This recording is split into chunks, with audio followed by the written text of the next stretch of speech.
Let's do a mock draft before the NBA lottery is officially revealed. True that, you making noise. Mike God, God, Mike God, Wilmer. I'm talking about from the bottom to the top. Living proof, nigga. We can give a fuck how you rockin', you already know how we come. And before we get into the video, I would like to state that this was recorded before most of the draftees kind of withdrawed out of the NBA draft slash went back to college. And this will be the lottery order that we will be doing for today's video. And yeah, hopefully you enjoy and agree with my take. And the winners of the simulated lottery was the Sacramento Kings. And with the first pick, the Sacramento Kings will select AJ DeBonsta from BYU. With averages of 25.5 points, 6.5 rebounds, 4 assists, on 51% from the field, 34% from 3, on 4 attempts. The Kings here are drafting a generational talent, in my opinion, and their future star to convey the future. AJ DeBonsta has superstar written all over him. From the shot selection that he takes to the stats, AJ has the highest ceiling in this stacked draft.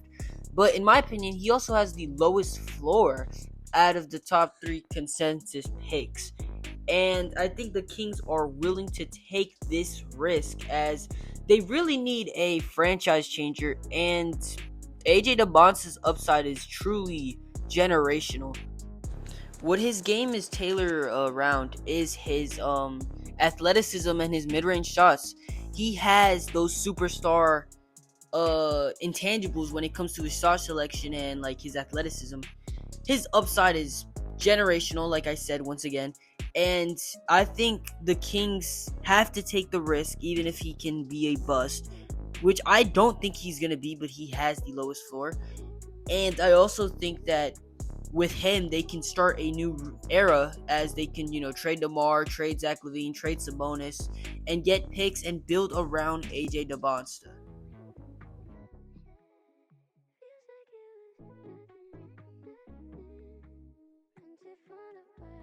And the second overall pick, the Dallas Mavericks will select Cameron Boozer from Duke University. With averages of 22.5 points, 10 rebounds, 4 assists, on 55.5% from the field, 39% from 3, on 3.5 attempts. The Mavericks here are finding their future piece next to Cooper Flag that can coexist with Cooper Flag. And in my opinion, I think Cameron Boozer has the highest floor in this draft class, but he has the lowest ceiling in the top 3. And the reason is, I don't know if his game will fully translate to the NBA right away. Maybe it takes him some time, but the Mavericks are a perfect place to do that. They just traded Anthony Davis, who was there for, and they have Derek Lively, who is still a young and semi-promising center. And then you have Cooper Flag, who is arguably the most prized possession that is under the age of 21. That's crazy. This is a good front court with Derek Lively, who's not really a shooter, definitely not a shooter. Cameron Boozer can shoot. He shoots 39% on threes, and he is a legit stretch 5. I just don't know if the post game will, actually stay like how it was in college. And then you have Cooper Flag, who is literally one of the best young pieces in the NBA right now. And with the third pick in this mock draft, the Utah Jazz will select Darren Peterson from the University of Kansas. With averages of 20 points, 4 rebounds, 2 assists, 1.5 steals, on 44% from the field, 38% from 3, on 7 attempts from the 3-point line. And one of the main storylines in his draft is his injury issues. But really, I don't think those are issues. It's more like he got cramps, man. He got a whole body cramp. That's scary, but I don't think it's going to be a reoccurring issue. And I think Darren Peterson is the best shooter out of this top 3 that we've already discussed. I think he's one of the most versatile guards that we've seen in a minute, actually, because he's a great defender. He is a shooter. 7 threes and 38% from the 3-point line. That's nice. And the Utah Jazz need to pick the best player available when you're drafting so high. And he fits the team. You already have your lead guard in Keontae George. And why don't you just secure that 2 guard with Darren Peterson? And Ace Bailey has been playing the 2 guard, but really he's a 3 in my opinion. And also, either one of them can just play that 6-man role, and both of them would excel perfectly. And if they can get Peterson, I think this team has to go now to go to the playoffs or maybe the play-in. That's how good this team would be if they have a talent like this land in their lap. And with the 4th pick in this mock draft, the Indiana Pacers get to keep their pick, and they will select Caleb Wilson from North Carolina. With averages of 20 points, 9.5 rebounds, 3 assists, 1.5 steals, 1.5 blocks on 58% from the field. Caleb Wilson is an athletic freak of nature, and I think he'll fit perfectly with the Indiana Pacers. Sure, they might want to get Darren Peterson or somebody in that range, but here you just have to go best player available, and Siakam isn't getting any younger, so Caleb Wilson could be his replacement. And Caleb Wilson isn't exactly a good 3-point shooter, but he is so explosive that him and Tyrese Halliburton could become one of the best duos in the NBA. I am super high on him.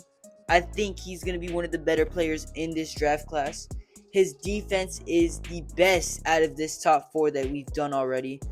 And I'm just really high on him. He's a very athletic guy, knows what to do, knows when to shoot the ball. I got comparisons of KG when I watch him. That's how good I think he can be. And he shows it every day, every game he plays.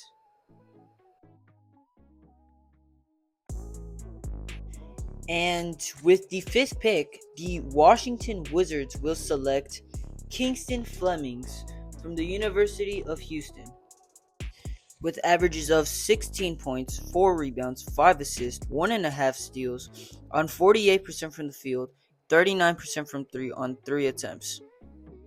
Since the Washington Wizards recently got Trae Young, he's probably not going to start, but he's going to be a great 6-man next to Trae Young because, to be honest, Bub Carrington has not really shown enough promise to stay on this team for long, and I think he is, he plays defense, he passes the ball, he knows when to play make. He's honestly like a after injury D Rose with a jumper and still has some of that athleticism. I think he's a modernized D Rose in a sense. I'm really high on him. I think he can. Trae Young doesn't work, he can just slide into that starting position and, actually be an impactful player in the NBA. It's kind of like a Dylan Harper situation because the Washington Wizards are actually a good enough team that they don't have to start him because they have a already all-star player. But he could just slide in and just still be so effective even as a rookie. And with the 6th pick, the Brooklyn Nets will select Darius Acuff from the University of Arkansas. With averages of 23.5 points, 3 rebounds, 6.5 assists on 48% from the field, 44% from 3, on 6 attempts from the 3-point line. So we have talked about how Darius Acuff, we went through his play style and everything in a longer video. But I just want to say Darius Acuff is the most offensively gifted point guard in this draft class. And Brooklyn needs that, game changer. They drafted like 4 point guards last year. None of them have turned out. Igor Demon is more of a 2 guard to be a point guard. And I think Darius Acuff can be that franchise player that can be like, oh, we should build around him and he can change the culture for the Nets. And he's an all-around great offensive player. Defensively, that's where his limitations start. But offensively, he's a shooter. He can get to the basket. He's a great playmaker. He does most of the things right on the offensive end. The only thing that is left to be desired is in the defensive end. And he's still below average. He's not the worst one in the draft. And with the 7th pick in the draft, the Memphis Grizzlies will select Keegan Wagler from the University of Illinois. With averages of 18 points, 5 rebounds, 4 assists, 1 steal, 44.5% from the field, 41% from 3 on 6 attempts. And Keegan Wagler to me is like a Denny Avdia, a shorter Denny Avdia. But he is off rip one of the better shooters. Even though he had like a crazy slump before March Madness, he is averaging 40% from the 3-point line. Do you know how much that takes to still stay at 40% after, a shooting slump? That's actually a great deal of work. And I mean, you see him, he doesn't use that much athleticism in this game, and I think that fits perfectly because they already have Cedric Howard, who's kind of decently athletic, Keegan Wagler, then they have Walter Clayton. This is a good young core, and if Ja Morant decides to leave, I think it's okay because now Keegan Wagler and Cedric Howard and all these guys can actually be this young core for the Memphis Grizzlies, and I just think that Keegan Wagler has talent to become genuinely as good as Denny Avdia, except he's less athletic. But he uses the athleticism that he has to his advantage. And you got to take that into account that he's just really, skillful as a player. And with the 8th pick that was from New Orleans, the Atlanta Hawks are going to take with the 8th pick LeBron Files. Sorry if I said his name wrong. With averages of 21.5 points, 3.5 rebounds, 5 assists on 1 steal, 50% from the field, 40% from 3 on 6 attempts from the 3-point line. And LeBron is one of the perfect guys to fit in this Atlanta Hawks because, the Atlanta Hawks now are trying to compete to be in the playoffs and actually compete for a championship. And LeBron is one of the most, NBA ready guys that I know. He is he's a great offensive player, but he's also a decent defender. I don't think people talk about that enough. He is a decent defender. He knows what to do the right plays. And, CJ isn't getting any younger, even though he's frying the Knicks right now. He is frying the Knicks, but, he's not going to stay for long because, he's not like a long-term piece. LeBron can be that long-term piece, and he could be that CJ McCollum that y'all need for the future.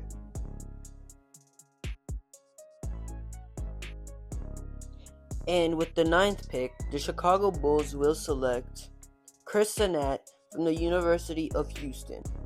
With averages of 9.5 points, 8 rebounds, 1 assist, 1 steal, half a block, on 49.5% from the field, 34.5% from the 3-point line, on 2.5 attempts. And even though these stats look low, Chris Sennett is somebody you should invest in as he is a big man that is willing to shoot and actually shoots it pretty decently, to be honest. And the Bulls should be happy because, they don't have a long-term center unless you're calling Jalen Smith a, long-term center, and I don't believe that. And you get a guy that's hyper-athletic, can play the 4 or the 5, really, and just fits this team's, long-term deals because this team does not have a lot of shooters. And Chris Sennett can, develop into a shooter. But if that doesn't work, he just develop into an inside big. And he's, really efficient, knows what to do, has a little bit of a slump right now, but, I think he'll find his way in the NBA, and he's going to be a great NBA player. And with the 10th pick in this mock draft, the Milwaukee Bucks will select Mikael Brown from the University of Louisville. With averages of 18 points, 3 rebounds, 5 assists, 1 steal, on 41% from the field, and 34.5% from the 3-point line, on 7.5 attempts from 3. And Mikael Brown's game, to me, really is a flamethrower. He will shoot that, and it's, to be honest, I don't know if he has the qualities to be a full-time 1 immediately. I think the Bucks right now, if they were going to trade Giannis, are probably going to get more picks from this draft. And he would be a high upside player to have. Because, right now his floor isn't crazy. It's probably like a 6-man role. But he could end up being what D'Angelo Russell was supposed to be. And that's my comparison to him. D'Angelo Russell. A guy that is he's actually tall and very athletic for his for what people think about him. He's also shoots a lot. 41% from the field. That was at 36 at the beginning of the year. Some stuff. It's just if he can keep that shooting and the playmaking out of late continue it in the NBA for the Bucks. And that's my only issue with this. The Bucks are trying to get the best prospect for the future. Can Mikael Brown be that player? That is my question. And I think the Bucks believe that he can, and that's why they're going to pick him here.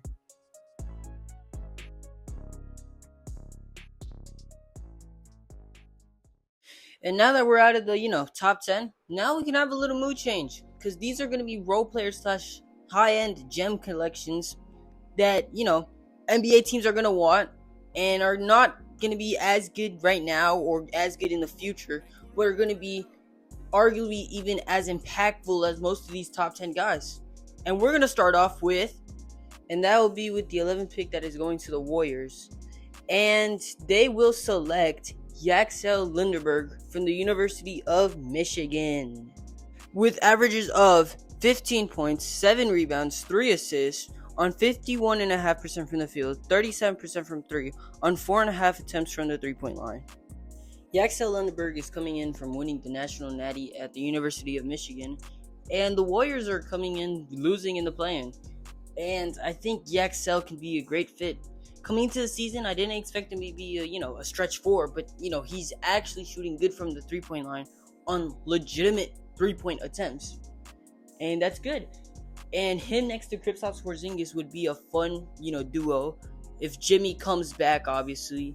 And Kirk, that's a real playoff team. And Yaxel is a ready now player as he's 23, so he's an older prospect, but he's so physical. He would average more rebounds on any other college program, but he's surrounded by an athletic freaks and a 7-foot center that we're gonna talk about later. And he is just strong, athletic, kind of a shooter now. He does everything right on the court. He just won the National Natty. He is a winner, and that is what the Golden State Warriors need for this new era of Golden State basketball. And with the 12th pick in this mock draft, the OKC Thunder are going to select Jaden Quaintance from Kentucky, the University of Kentucky. With averages of 5 points, 5 rebounds, half an assist, half a steal, 1 block, on 57% from the field, on 4 games played this year. We will be using his Arizona clips here, but I think Jaden Quaintance, even though the stats don't show it, most of his game isn't a box score game. It's more of an energy guy. It's more of the intangibles that he brings to the court. He is one of the best defenders. If he stays healthy, he is an all-defensive player in this draft. He is the Donovan Clingan to me in this draft. A guy that brings offensive glass, rebounds, energy, and all that. And he's still young. I mean, OKC Thunder have been drafting players that have been injured, and this is going to be their chance to continue that streak, as Jaden Quaintance has been in and out. He's only played 4 games after tearing his ACL last year. And first game he looked pretty good. He looked back to himself, but the other games he looked stiff. But I'm still high on him, and I think if other teams have a chance to get him, it should be OKC to, add to that stacked roster that they already have. With the 13th pick in this mock draft, the Miami Heat will select Braden Burries from the University of Arizona. With averages of 16 points, 5 rebounds, 2.5 assists, 1.5 steals on 49% from the field, 39% from 3 on 4.5 attempts from the 3-point line. And Braden Burries is one of the most complete guards in this draft class. He does everything right. He plays defense. He's a decent playmaker. He grabs rebounds at an efficient rate for a, guard. And he scores the ball efficiently as well. This is what the Miami Heat need, to be honest. The Heat need somebody that can play defense, since Norman Powell and Tyler Hero can't play together because they're so bad defensively. He can be their long-term goal as a star. I don't think he's going to be a star. I think he's going to be a super high-end role player that can potentially be an all-star. But he is a complete package that you want from a guard, from a combo guard, to be honest, because I feel like he could play the lead guard in some occasions. But him and Yakuchonis in the bench is a nice duo. And with the final lottery pick in this mock draft, the Charlotte Hornets will select Koa Pete from the University of Arizona with averages of 14 points, 5.5 rebounds, 2.5 assists on 53% from the field. Koa Pete is the definition of a beast. He is so strong, and he is 6'7", so he could play the small forward, the power forward, or even the small ball center. That's how good he is. I think he's also a really good defender, can rebound the ball, is hyper athletic, and I think that fits into the Hornets. And they like to play fast, and he is that type of person that can play fast, can catch lobs, and he'd be a great running mate next to Moussa Diabate. I think if the Hornets want to contend, I think either Miles Bridges has to leave or Miles Bridges has to confirm into a 6-man role. And I think Koa Pete could become way better than him. I think Koa Pete is going to be an all-star, or could be an all-star. And if he doesn't, he's just a super high-end Aaron Gordon in a sense. I am really high on him. I think he can have talent to become a really, really good NBA player and just be a hustle guy and just, use that strength, use all his abilities that he has. And, I think he uses them very well. And the first pick out of the lottery and the midway point of this first round, the Chicago Bulls will select Heinz Strenchbeck, I'm sorry if I messed it up, from University of Washington, with averages of 18.5 points, 12 rebounds, 1.5 assists, on 58% from the field and 34% from 3. When I watch Haynes play, he is a traditional big man. He has a soft touch around the rim. He isn't overly athletic. He's not great at many things, except one thing I will say. He is arguably the best rebounder in this class. And it's kind of actually decently close, but he led the NCAA in rebounds. And the Chicago Bulls already drafted Chris Nat in this mock draft, so they'd basically be locking up their front court of the future in Haynes being the power forward or the center, and Chris Nat being the power forward or the center. They could both be interchanged, and I think they can both coexist, as Sanat can be, a stretch 5, stretch 4, and Haynes can, dominate that low post, as he is a traditional center to me, traditional big to me, my bad. And that's what traditional bigs do, and what I see.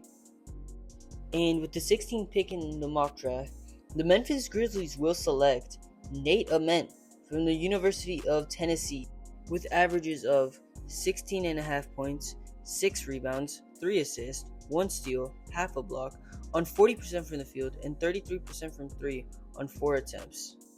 Quick little disclaimer, I do not like Nate Ament's game, but we're going to have to talk about the positives and the negatives. Positives are he is aggressive at going at the rim. Negatives about that, he is one of the worst rim finishers in the NCAA. He still has some of that defense that was promising in high school, and he uses it in college. The only thing is he is kind of a bad shooter in a sense. He is, honestly, when I see him play, it reminds me so much of Zachary Risacher. And the only reason I'm kind of picking him up this high is because I see what Zachary Risacher could have been. And Zachary Risacher was a guy that should have been out of the lottery. And I think Nate Ament can be better than him as a defender and everything like that. So, it's like using hindsight, but also watching Nate Ament play at the same time. But yeah, Memphis Grizzlies kind of need a wing prospect, and Nate Ament can be that guy that they, put their chips in and try to develop.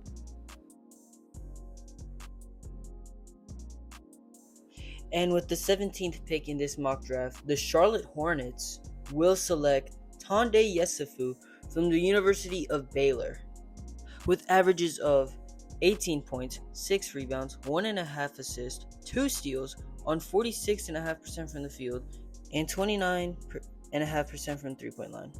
Tonde Yesufu is exactly what the Charlotte Hornets need, as they need a defensive-minded enforcer. And Tonde Yesufu was arguably the best perimeter defender in the NCAA last year. And he is just like, on offense, he tries to play like Kobe, but I feel like in an NBA scenario, he will fit into whatever he needs to do. And he is hyper athletic, so it works with the Charlotte Hornets. And also, he's just such a good defender. He's a willing three-point shooter, even though he's not a good three-point shooter. If he is able to, become a shooter, that's going to be a dangerous player. And Yesufu, like I said, just plays with such a big dog energy. Like, when me and my friends talk about Yesufu, we literally call him Tony Allen on steroids. Like, he is that, like he tries to play defense. He plays hard. He plays physical. He's not scared of, bumping into you or causing a fight or something. He is just a big dog. And I think that's what makes, like, the intangibles better, And I think that's what the Charlotte Hornets need. And the Charlotte Hornets would be happy to have him. And with the 18th pick in this mock draft, the OKC Thunder will select Braylon Mullins from the University of UConn, with averages of 12 points, 3.5 rebounds, 1.5 assists, on 42% from the field, 33.5% from the three-point line, on 6.5 attempts from the three. And Mullins is what I like to call your typical sharpshooter. He takes shots that he knows he can make, which is off screens and everything. He's a smart basketball player, which is, I think, underrated about him. He tries to play defense. He is a decent defender. He's not the best. He's arguably average, but he only shot 33% because he was kind of in a shooting slump. But the way he shoots his shots, that's how you know he's a shooter. He gets off of screens, shoots fadeaways. He gets off of screens, deep threes. Like, it looks like he has that confidence, and he kept shooting those. So that's how you know he has confidence. And OKC isn't really the best three-point shooting team. And a, bench duo of McCain, Isaiah Joe, and Brandon Mullins in the bench makes this team a better three-point shooting team than they already are. And he's a smart basketball player that can help any contending team, contend and continue to be a solid, formal team. And with the 19th pick in this mock draft, the San Antonio Spurs will select Thomas Hauck from the University of Florida, with averages of 17 points, 6 rebounds, 2 assists, 1 steal, 1 block, on 46% from the field, 32.5% from the three-point line, on 5 attempts. And Thomas is a destined role player, and he can be an elite role player in the NBA. That's why the San Antonio Spurs are going to draft him. The Spurs need a power forward for the long term, as they have Julian Champagnie and Harrison Barnes, and those two aren't really, they're not starter caliber yet. By the way, we're also using clips from last year, but there's not really a difference, as Thomas Hauck's workload has just increased.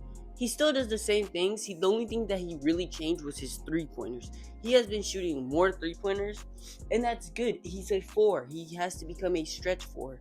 But like I said, he's quite literally a John Collins. He is athletic, plays defense, grabs rebounds, isn't really that much of a playmaker. He can't really dribble the ball. Like, when you see him in tight situations, he will dribble up and down the court, but it's not like he's trying to do something or he can do something. And Thomas Hauck just fits perfectly next to Wemby, as Wemby can have an athletic side, like power forward next to him. And Thomas Hauck, I believe he can become a, not a 40% from the three-point line shooter, but I think he could be a nice 37% from the free throw line shooter. And that's all Wemby needs to stretch out the floor, to be honest. And with the 20th pick in this mock draft, the Toronto Raptors will select Christian Anderson Jr. from the University of Texas Tech, with averages of 19 points, 3.5 rebounds, 7.5 assists, on 48% from the field, 42% from 3, on 8 3-point attempts.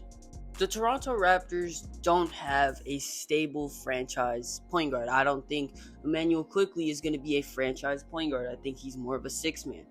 And Christian Anderson could also be that. He could also be that franchise player. He is a great shooter. 8 3-point attempts in college is nasty. On 42% from the three-point line, even better. He's shifty. He knows when to pass. Great playmaker. He's a sophomore, so he's going to be a little bit older. Not crazy old, but a little bit. And also, he just knows how to play the game right. He gets loose balls. He goes in, shoots threes. He gets in the paint. He just does a lot of things great offensively. And this team really doesn't need a lot of defensive help, as this team is one of the best defensive teams. And then just getting an offensive creator like Christian Anderson could just be that piece into, going into contention. You know what? Let's get another mood change. We're already in the final 10, prospects. So let's change the beat. And let's talk about the final 10 prospects in this mock draft for the 2026 NBA draft. And with the 21st pick in this mock draft, the Detroit Pistons will select Malik Thomas from the University of Arkansas with averages of 15.5 points, 4 rebounds, 2.5 assists, 1.5 steal, 43.5% from the field, 41.5% from the three-point line on 5 attempts from the three. Meek Thomas is a high-volume scorer/shooter, and I think that fits perfectly with Cade Cunningham, as Cade Cunningham needs a secondary shot creator, and I think Malik Thomas can be that person. And even if he doesn't become a shot creator, he still be a good shooter next to Cade Cunningham, because his volume from threes sometimes he shot 13 threes one game. He knows when to shoot. He likes to shoot. He wants to score. He plays defense. He's a two-way guy. He knows what he wants to do in the court. He's gonna score. I don't think he's a top-tier playmaker, but he could become a top-tier playmaker. He could be a tier 3 playmaker in the NBA, all-star. I think he can be an all-star, and there's a lot of things that you have to factor in, but he's really good, and it shows that it could be a good fit with Cade Cunningham.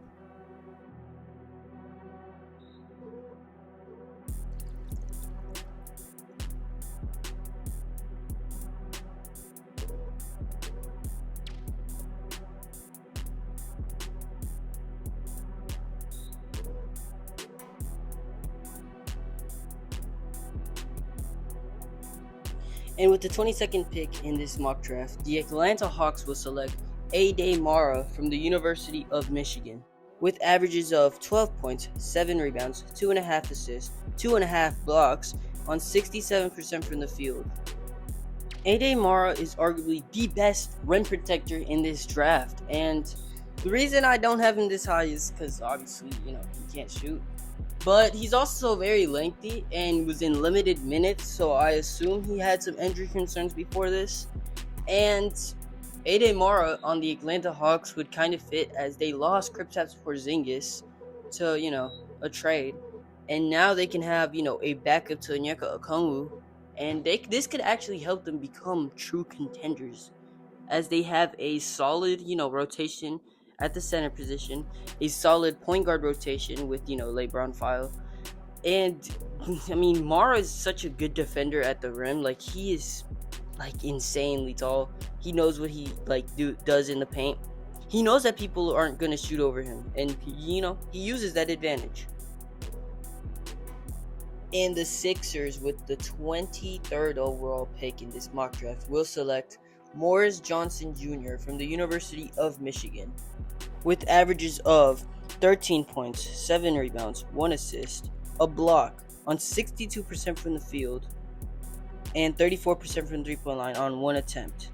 Johnson is a hyper-athletic 4 that really the Sixers need, because they don't have a, franchise or future 4 that they can not build around with, but have.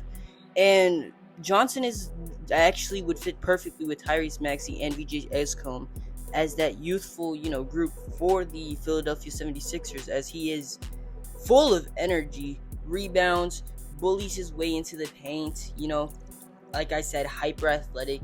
He does a lot of stuff right, and it shows. I mean, he won the national championship this year, and I think he's gonna, actually impact the NBA as soon as he joins in. And with the 24th pick in this mock draft, the New York Knicks will select Cameron Carr from the University of Baylor, with averages of 19 points, 5.5 rebounds, 2.5 assists, a block on 50.5% from the field, 38.5% from the 3-point line on 6 attempts. Cameron Carr is kind of exactly what the New York Knicks need, as they need a scorer off the bench. And Cameron Carr can be that person. He could be what Jordan Clarkson was supposed to be this year. He's also athletic as hell. I think he has one of the highest verts of all time that has been ever recorded. And I just like it. He just plays how he's supposed to play. He gets to his spots, he shoots threes. Obviously, I said it again, he's athletic as fuck. I'm sorry I had to curse, but he is athletic as shit. And just like the way he just gets to spots, he shoots threes. It's exactly what the Knicks need, and he plays defense, which is something that the Knicks also need because they're one of the worst defensive teams. And with the 25th pick in this mock draft, the Los Angeles Lakers will select Kareem Lopez from New Zealand Breakers, with averages of 12 points, 6 rebounds, 2 assists, a steal, and a block. Kareem Lopez is a high upside forward that is currently playing overseas with grown men, so that's why I don't mind the stats that much, but he plays like a kind of Aaron Gordon style, like Aaron Gordon right now in the Nuggets, as he's an athletic player that just shoots the ball, plays defense, controls like how the defense is played and stuff like that. I think with Luka he can be a great lob threat. I think he's actually a good dunker.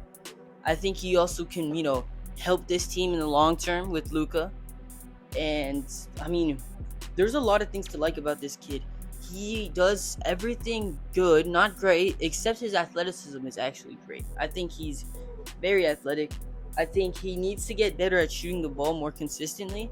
But besides that, he is a good player to have to, start the new Luka era. And with the 26th pick in this mock draft, the Denver Nuggets will select Bennett Schwartz from the University of Iowa, with averages of 20 points, 2.5 rebounds, 4.5 assists on 47.5% from the field, 36% from the 3-point line on 7 attempts. And Bennett Schwartz is a traditional point guard to me. I think he is a guy that you can rely on off the bench to lead a second unit. And if the Nuggets decide to keep Cameron Johnson and Peyton Watson, one of those two has to stay in the bench, and I think Bennett Schwartz can help them unlock their fullest potential.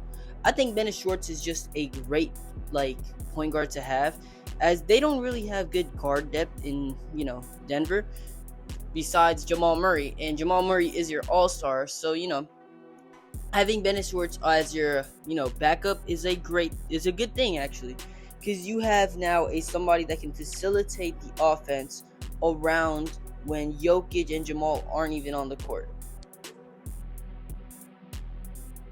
And with the 27th pick in this mock draft, the Boston Celtics will select Isaiah Evans from the University of Duke, with averages of 15 points, 3 rebounds, 1 assist on 43% from the field and 36% from the 3-point line on 7.5 attempts from the 3-point line.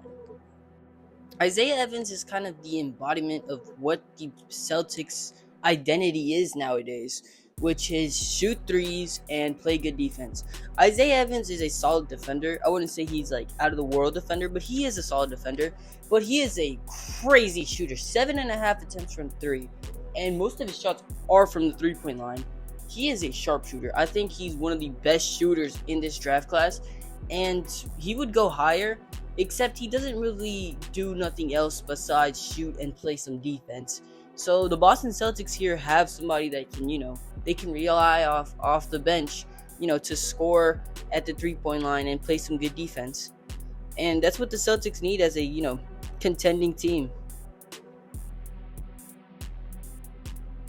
And with the 28th pick in the draft, the Minnesota Timberwolves are going to select Dash Daniels from Melbourne United. Sorry if I said the name wrong. With averages of 4 points, 2 rebounds, 1 assist, half a steal. And you might be asking yourself, why is he in the first round if his stats look so bad? Answer is, he is a not box score guy. He plays good defense. Like his brother, he's actually related to Dyson Daniels. He is a good passer. He's on very limited minutes. And I think he's also still playing with grown men like Kareem Lopez. And I think the Wolves need to take a shot at a point guard for the future. And I think Dash Daniels can be that guy. He's a way better shooter than his brother, by far. But can he be a league average shooter? I think so. Because he just does a lot of things using his motor and just, forcing his way around. I think he could be a good playmaker. I think he'd be a good fit next to Anthony Edwards. We just need to, see this unravel. And I think he has one of the most the greatest upsides in this draft class. And with the 29th pick in this mock draft, the Cleveland Cavaliers are going to select Dalen Swain from the University of Texas. With averages of 17 points, 7.5 rebounds, 3.5 assists, 1.5 steals on 54% from the field and 34% from 3 on 2.5 attempts. And Swain is kind of the definition of a 3-and-D small forward, as he plays defense and he can shoot the 3 ball. This is kind of what the Cavs need, as the Cavs kind of don't have, that staple small forward. Maybe Jalen Tyson becomes that, but Max Strus gets injured a lot, and Jalen Tyson isn't as good as a defender as Swain. And I think that's the game changer. Swain is really good defensively, can help a contender immediately as a 3-and-D player. And the Cavs would actually love to have this guy on the roster. And we are finally at the end of the draft lottery, and with the final pick, the Dallas Mavericks will select Nicolas Alvarez. I'm so sorry. I actually am so. With averages of 12 points, 3 rebounds, 4.5 assists on 38.5% from the field and 31.5% from 3 on 5 attempts per game. And for Dallas Mavericks fans, they might not like this draft pick because he kind of resembles a lot of how Luka used to play. And he does play like Luka. He started the year off pretty hot. I mean, his second game, he had a 30-piece. But ever since has kind of, gone cold. And Neo is like a type of guy that could be in a project and should be in the G League. But the Mavericks should, take that risk, because even with all that, his upside is incredible. He can shoot the ball. He's a good passer. He is a tall player that actually knows how to pass. He's a playmaker too. The only thing that's kind of bad with him is obviously his efficiency, but also his defense, as he's not really a good defender. And that's one of the only things that he really is bad with him. He is that good of a player. And that is my 2026 NBA mock draft presented by me. And if you stayed this far in the video, I would like to say I appreciate you very much, and hopefully you are subscribed and, support this content. And I hopefully you have a great day. And let me know in the comments. Do you agree with some of these takes that I did, or should I improve on something? And also, any criticism that you think I should do in my videos, please feel glad to, comment on it, and I'll take it in mind. Have a great day.